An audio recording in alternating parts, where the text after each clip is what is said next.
ใจล่มๆนะคะมื้อนี้พาลูกสาวมาเลี้ยงวันเกิดนะคะเฮาก็เลือกกินอาหารไทยนะคะทุกคนอยู่ใกล้ๆบ้านนี่ล่ะค่ะพวกเฮาว่าร้านเนี่ยโคตรอร่อยเลยนะคะทุกคนมากินเทื่อใดนะคะก็บ่เคยผิดหวังนะคะมา4คนพ่อแม่ลูกนะคะปล่อยแขกไปอยู่บ้านค่ะบ่ได้เชิญแขกมานะคะปกตินะคะมาดามเพิดก็สิเป็นคนแบบว่าบอกสามีว่าบ่ได้ส่วนแขกไปนำบอกก็เลยแบบบ่ได้เว้าอีหยังนะคะฉันก็เสยของฉันนะคะแล้วก็ไปซื้อดื่มนะคะตอนแรกว่าสิไปเปิดดื่มอยู่ร้านนั่นล่ะค่ะเขาสามารถเอาดื่มออกมาได้นะคะก็เลยสามีก็บ่ดื่มนะคะมาดามเพิ่นก็เลยกินเบียร์ก็ได้นะคะง่ายๆนะคะเพราะว่าสามีจะได้เดินทางแต่เช้านะคะทุกคนจะไปนอนอยู่ที่สนามบินนะคะแต่ว่าอยากฉลองวันเกิดให้ลูกสาวก่อนนะคะกินดินเนอร์กับลูกกับเมียแล้วก็จะไปทำงานนะคะไปคืนเดียววันเสาร์ก็กลับมานะคะทุกคนวันอาทิตย์มาดามเพิดก็จะบินกลับไทยแล้วจะทุกคนด้วยความที่ว่าเฮาเป็นคนโดนดูแลทุกสิ่งทุกอย่างสามีซัพพอร์ตมาดามเพิดทุกอย่างนะคะทุกคนมันก็จะมีข้อดีแล้วก็ข้อเสียนะคะมื้อนี้สิมาเว้าให้ฟังนะคะว่าข้อเสียของการสามีดูแลเฮา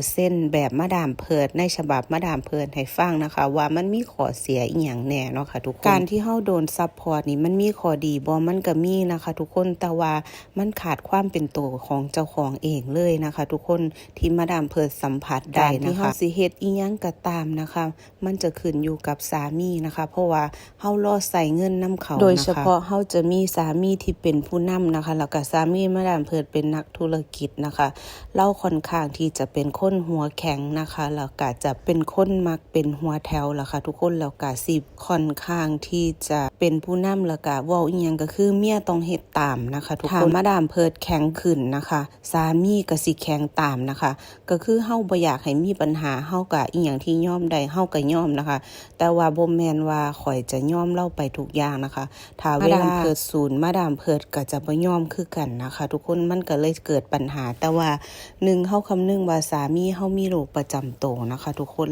อีกหลายอย่างนะคะมันก็บ่อยากเฮ็ดให้กระทบจิตใจของสามีบางเทื่อนะคะการที่เขาเฮ็ดงานหนักกลับมาบ้านนะคะเฮาก็ต้องฟังคำเขานะคะทุกคน